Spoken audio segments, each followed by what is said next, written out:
On today's episode of Nature Walk with Me, we will be covering Eastern Hemlock, or Tsuga canadensis, and all of the animals that depend on it, some human uses for the tree, and we'll even dabble in some philosophical history.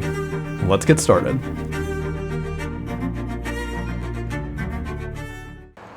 Hi everyone, I'm Nick Kremp. I'm the conservation agent here in Leominster, and today we're going to be talking about identification of Eastern Hemlock, or Tsuga canadensis. So we have a nice example of Eastern Hemlock right here. It's a very valuable and important native evergreen tree in the Northeast. So some of the identifying characteristics that we can talk about are it's an evergreen tree, so it's going to have green parts all throughout the year, and it is a conifer, so it's a cone producing tree. Mainly the leaves are going to be coming in the form of these small needles here. So these needles are arranged horizontally along the stems, so they kind of fan out almost in like a feathery type of pattern here. They're flattened, very small, usually about maybe a ½ inch long. And they're not sharply pointed, but they kind of have a rounded point on the end. And then a big identifying characteristic is the underneath. So underneath we can see they have these white stripes. There are these two parallel lines of white. And if you take a really close look, maybe look at it with a hand lens or something, you can actually see that these white stripes are made up of many tiny little openings in the leaf that are called spiracles. And those are what help with gas exchange in the leaf. But we can see those tiny little white holes clustered together because they're arranged in these tight patterns. So this is going to be one of the only species native to this part of the country that is an evergreen, is going to have these parallel white lines underneath.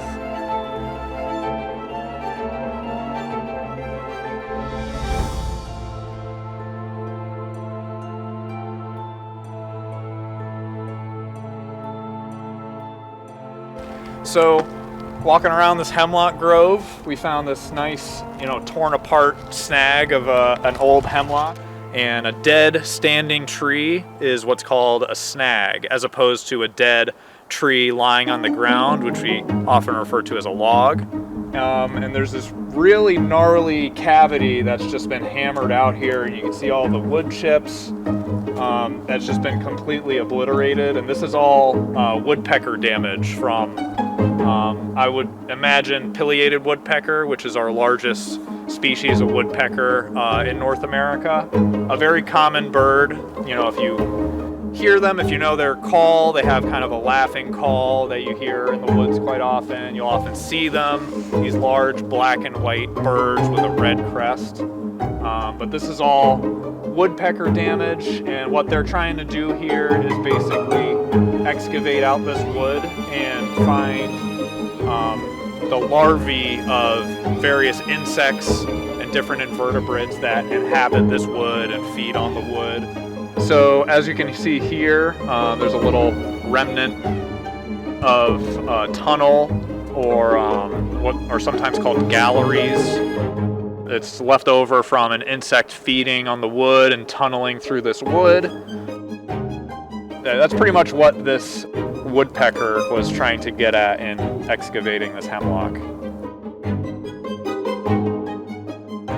Another function of the woodpecker's activity here is as they create these big cavities in the trees from feeding, they can actually dig that out even deeper and form a nesting cavity where the woodpecker can nest, or many other species of birds and various mammals will often inhabit old woodpecker cavities.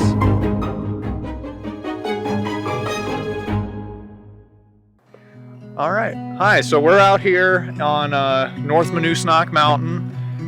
We're in the Leominster State Forest lands, and we came upon this little skull here, and as you can see, it's definitely a rodent, as we can tell from the two front incisors here that are very long and curved.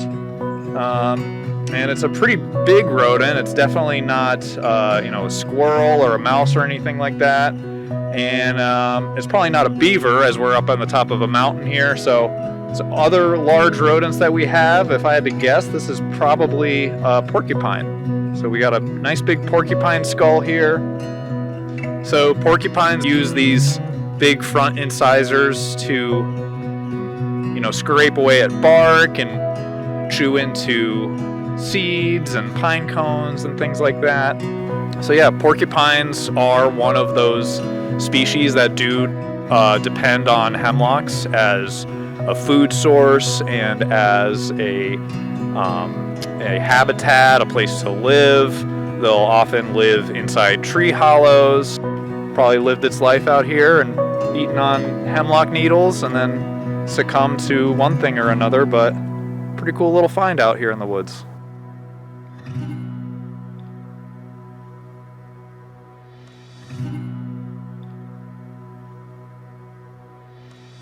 Okay, so here we can see these little white structures underneath the needles. They kind of blend in with the natural, white stripes that you typically find on the underside of the needles. You can see here that pair of white stripes on most of the needles, and then like this one has a little white bulge on it. As best I can tell, this is a cocoon for a moth that belongs to a genus called Bucalatrix. They're also called the ribbed cocoon makers because, as you can see here, all the cocoons in this genus have this sort of ribbed appearance. These are cocoons of a very small moth that belongs to that genus. Larval form of those moths feed on the needles of hemlock, which is why they end up forming cocoons on the underside of the needles. This is something to look out for, especially if you're out looking for another common pest of hemlock, the invasive hemlock woolly adelgid, which also produces little white structures on the undersides of branches, but those are more waxy, filamentous kind of puff balls, almost look like tiny little cotton balls that line the undersides of the branches, whereas these cocoons you can see are on the needle itself, on the underside of the needle, and they're more of a solid kind of ribbed structure like that.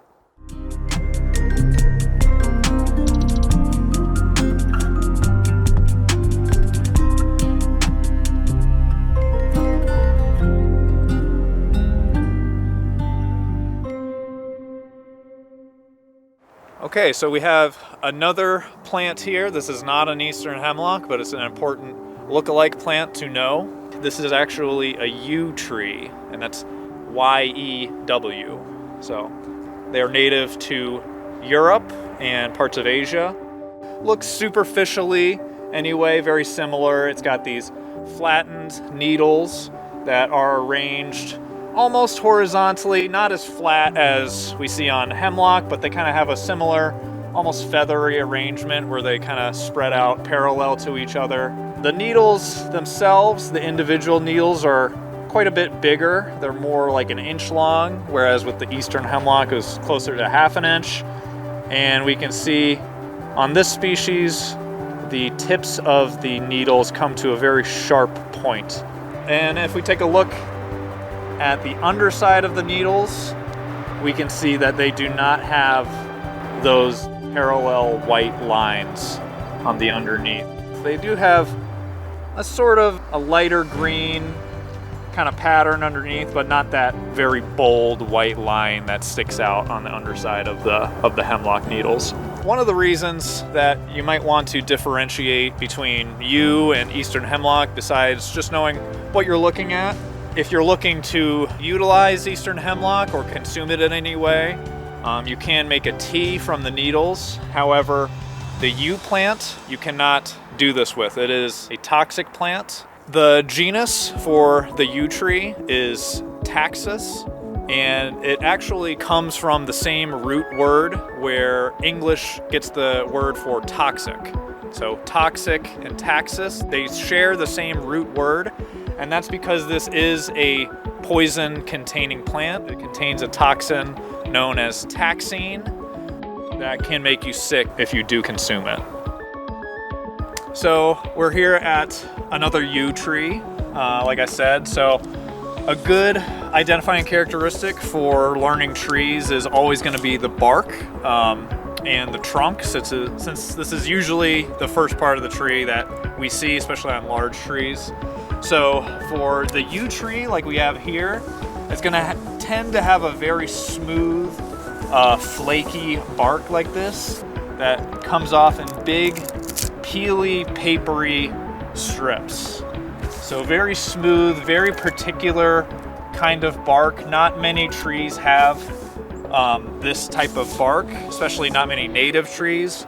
Like I said, this is a European tree, so you'll tend to find yews in more cultivated areas or landscaped areas. You won't find them growing wild out in the woods nearly as often as you would find Eastern Hemlock. Looking at the lower branches here, it reminds me that you can actually use Eastern Hemlock to brew a tea using the needles. So coming up next, we'll show you how to do some of that. So as you're walking through the forest, you'll see many different types of trees around you, and there's a lot of different uses for those kinds of trees. You might wonder, what can this tree do for me, and what can this tree do for us? And obviously lumber is a big thing, using the wood, but we can also get some surprising products from some of our native trees, such as a tea. Nick is joined by me. I'm Johannes. I'm the camera guy for all of these shoots, and today we're going to be talking about Eastern Hemlock tea. One of the things that we also talked about is lookalike plants. Mm-hmm. So you want to be careful when you're looking for this plant and you want to make a tea out of it, because if you take a yew tree, those are actually poisonous. Yes. So we've got some branches and needles from Eastern Hemlock, which is a native evergreen tree. As Johannes said, it can appear superficially similar to some other evergreen trees, such as the yew tree. So yeah, definitely want to be certain of your identification before you go harvesting any hemlock. So when I heard hemlock, I have to wonder, Nick, are you trying to poison me? Yeah. So for some philosophy geeks out there, you might be familiar with Socrates' story. Socrates was put to death in ancient Greece. The execution method was poisoning by something called hemlock tea. However, it was not with Eastern Hemlock.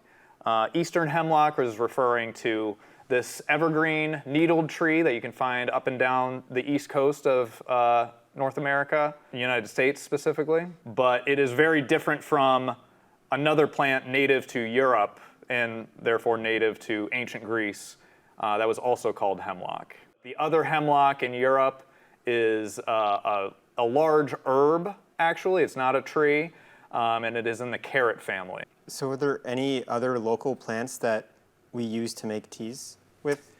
Oh, definitely. Or just like anything else? White pine, I believe. You can also make some teas out of white pine. Nice sources of vitamin C, especially in places like New England in the wintertime where you don't get as many like citrus fruits or other sources of vitamin C.